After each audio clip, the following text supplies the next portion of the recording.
Good morning, students. We are again studying one more very interesting and amazing life process in the living things. That is called as reproduction. Reproduction is reproduction. Without which a race or a species cannot be survived ever. Such reproduction is a very important process which makes two things in the ecosystem. One, it makes the survival of the race possible. Number two, it creates a balance in the organisms. There are again different types of the reproductions are there. We directly enter into the plants. Plants undergo three types of reproductions. They are vegetative, asexual as well as sexual. Just I am recalling the things. Vegetative reproduction is by the vegetative parts like roots, stem and leaves, while asexual reproduction is by the methods like fission, fragmentation, budding, especially by the formation of the spores. Spores are the fundamental bodies of the asexual reproduction. They will be dispersed through the air, and whenever they are dropped on the suitable substratum, they will germinate to give the new plant. And then we started the sexual reproduction.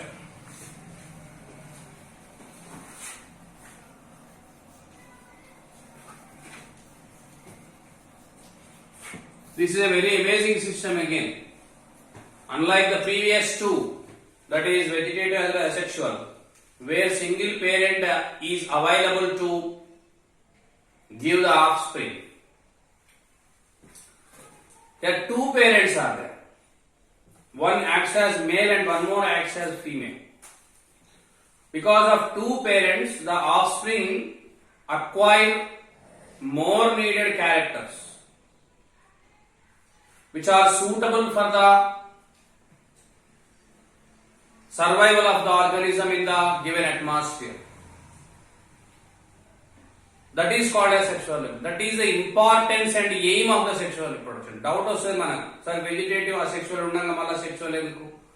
Ante there are the advantages are there by the sexual reproduction. By this reproduction, whatever the offspring it is formed, whatever the next generation it is formed, will have the best qualities than the organisms which are formed either by the vegetative or by the asexual reproduction. To make this possible, as far as plants are concerned, they given out the specialized part called as flower. Flowers are two types as we studied, bisexual and unisexual. While unisexual are further divided into two, male as well as female flowers.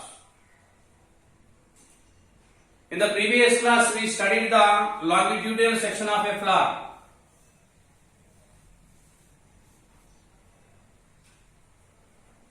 Which is having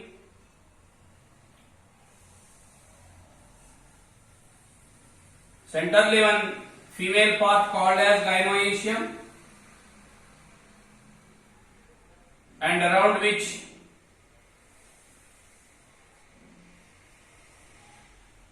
there are the corolla, which is also called as petals, which are also called as petals.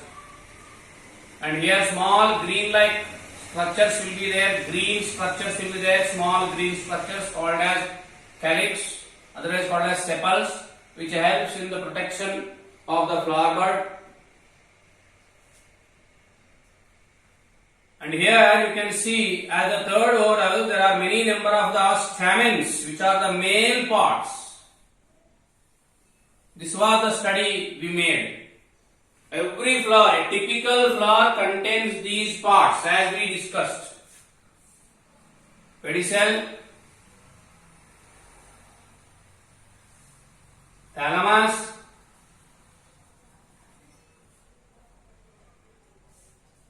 calyx, corolla, androecium,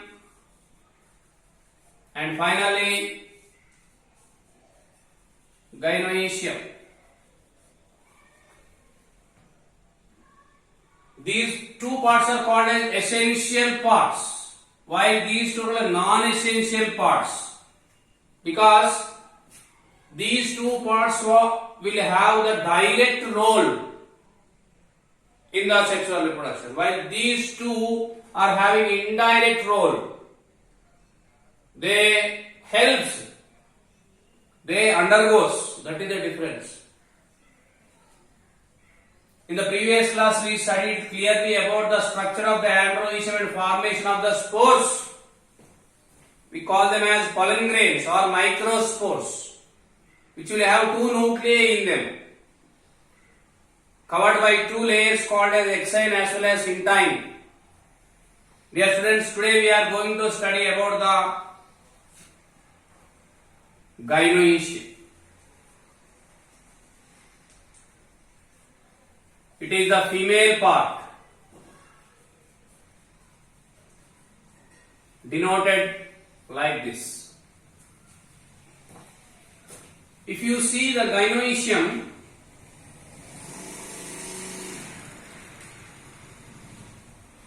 it will be like this. Mainly it is having three parts in it. This is called as ovary, and this is style, and this is stigma.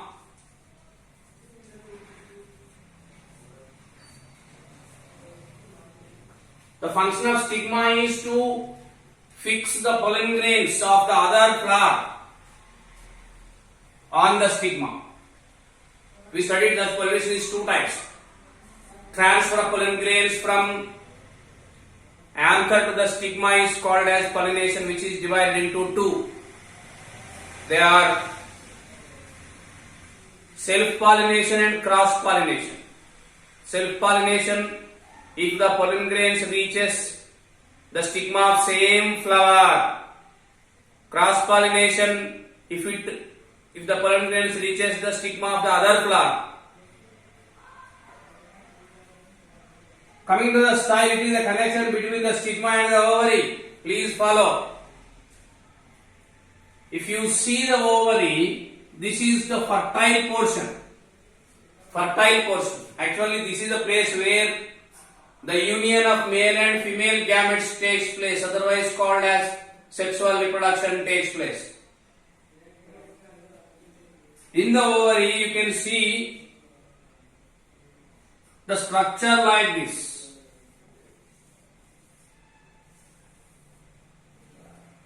Which is called as ovule. Ovule will grow on the placenta. It will grow on the placenta. Placenta is the portion from where the ovule will grow. Number of ovules differ in different flowers. If you take the example of the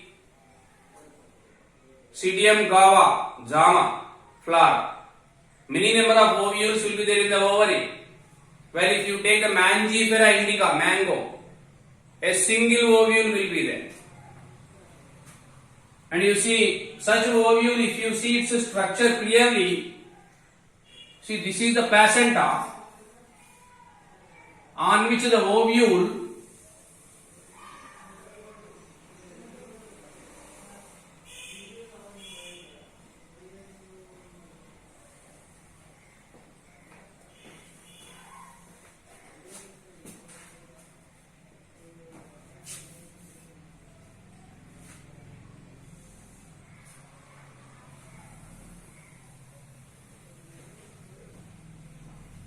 see, this is the structure of the ovule.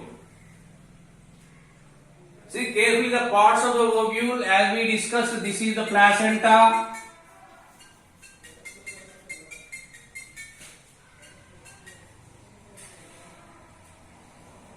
On the placenta, a growth occurs of the funicle otherwise called as stalk, funicle, and on the funicle the ovule is developed or formed, and such ovule is covered by two layers. This is called as outer integument.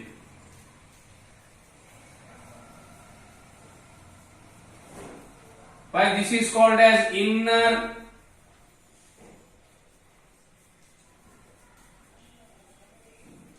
integument. Outer integument and inner integument. There are two layers are there covering the ovule.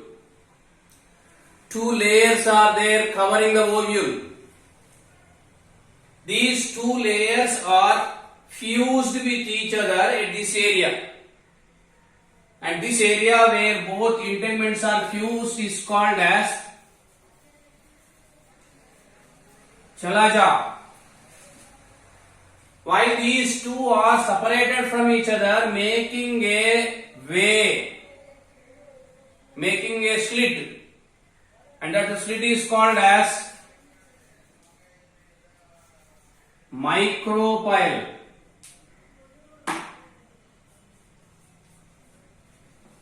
Micropyle. So this is as a whole the structure. It is having mainly four parts: funicle, integuments, micropyle, and chalaja. I repeat once again, the placenta is the place where the growth of ovules takes place, and such ovule is attached to the placenta by the funicle, otherwise called as stalk. Such ovule is covered with two layers called as integuments. They are outer as well as the inner integuments. These two integuments are fused to one end, while free from each other to the other end. Where the fused, that area is called as chalaja, and where they are separated, that is called as micropyle. Now in the center of the ovule, you see, there is the part to develop, which is called as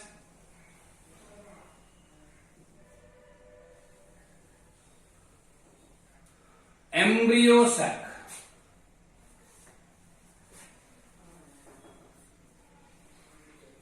It is called as embryo sac. This is the fertile portion of the ovule, embryo sac.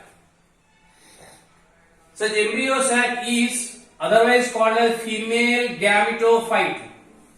As the anther is called as male gametophyte, embryo sac is called as female gametophyte. Now let us see the internal portion or structure of the female gametophyte, that is embryo sac.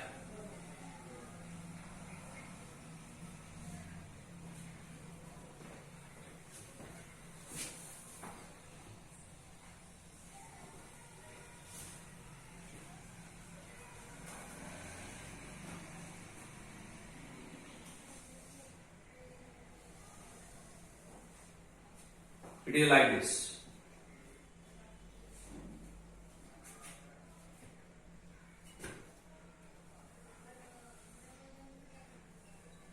It is a structure with 7 cells and 8 nuclei. Very important point.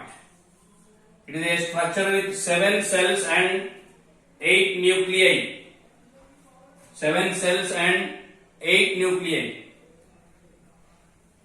One cell is there here, you see, which is called as egg cell. This is the female gamete. To both the sides of this, there are again 2 more cells are there, which are also uninucleated, called as synergids, otherwise called as helper cells. And in the center, there is one cell is there, having 2 nuclei in it, 2 nuclei, otherwise called as it is called as secondary nucleus. Please don't confuse, secondary nucleus. And at the top end, you can see the cells are there, which are 3 in number, they are called as antipodal cells. Antipodal cells.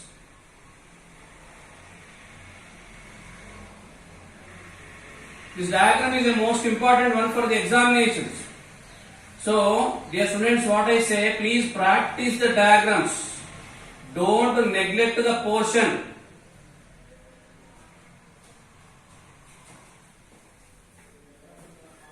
This is what this is. I will try to write the parts as we discuss the antipodal cells. Sir, is it visible up to here? Oh, yeah. And secondary nucleus, don't confuse. Later on, these two nuclei will unite with each other, actually, which are haploid in their nature. They will be united with each other to form the diploid nucleus, diploid. And to the other end, there are again 3 cells are there, in which the middle one, which is little larger comparatively, is called as egg cell, which are haploid. Antipodal cells also haploid. To both the sides, there are 2 more cells are there, which are called as synergids, otherwise called as helper cells because they helps. So where they helps, we will study later. So this is the structure of the embryo sac. Embryo sac. Now you see, count at its primary level, at its younger stage, 1, 2, 3, 4, 5, 6, 7, 8 nuclei are there. But 1, 2, 3, 4, 5, 6, 7 cells are there. 7 cells with 8 nuclei. This is the specific character of the angiospermic embryo sac. Angiospermic embryo sac. Question for exams. Number of nuclei and cells in the angiospermic embryo sac is 8 and 7 respectively. So such egg cell, otherwise called as female gamete, after full development has to unite with the male gamete. Sir, where is the male gamete? Yesterday I drew here. Today I am drawing over here. In the transverse section of the anther, we observed that a cell is there having 2 nuclei covered by 2 layers. Yesterday we studied in the previous class. So outer one is called as exine and inner one is called as intine. These 2 nuclei, this is called as PMN, that is primary male nucleus, and this is called as SMN, that is secondary male nucleus. Primary male nucleus and secondary male nucleus. So this is the male nucleus, X. This is also X, haploid. This nucleus has to unite or fuse with this nucleus. That is called as sexual reproduction. Now I will write an equation for sexual reproduction. It is nothing but union of male nucleus, which is X, plus female nucleus. In place of saying nucleus, I will say male gamete. Better. Haploid with female gamete. That is again haploid. So this has to be done. How it occurs? That is called as the method of fertilization in the plants. Method of fertilization in the plants. You see, I will draw this.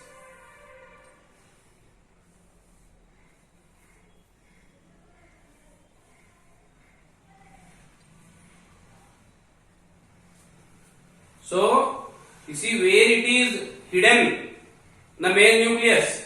Egg cell is there in the embryo sac. Embryo sac is there in the ovule. Ovule is there in the ovary. Ovary is there in the gynoecium. That is pistil. Gynoecium is there in the flower. Covered by 3 layers. They are calyx, corolla, as well as the androecium. Here it is hidden. How the reproduction it will occur? That is a very interesting process. How the transfer of the pollen grains will take place from one place to other place.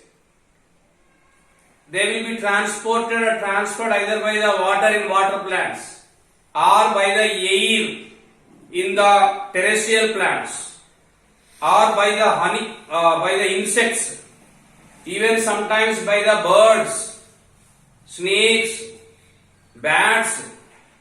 Different agents are there which are transporting, and such transportation leads into the processing of the pollination. Few plants are there having the closed flowers, dear students, which we call them as cleistogamous flowers. They are only the what you call self-pollination will occur, but the reveals are informing that compared to the self-pollination, cross-pollination is advanced. Why? Because the characters of two parents can be passed to the next. Characters of two parents. How this transfer occurs is studied either by the air or by the water or by any other agent, mostly by the insects. These pollen grains will be dropped over here. After the dropping, what may be the result? What the next process it will occur? That will study in the next class. Thank you very much.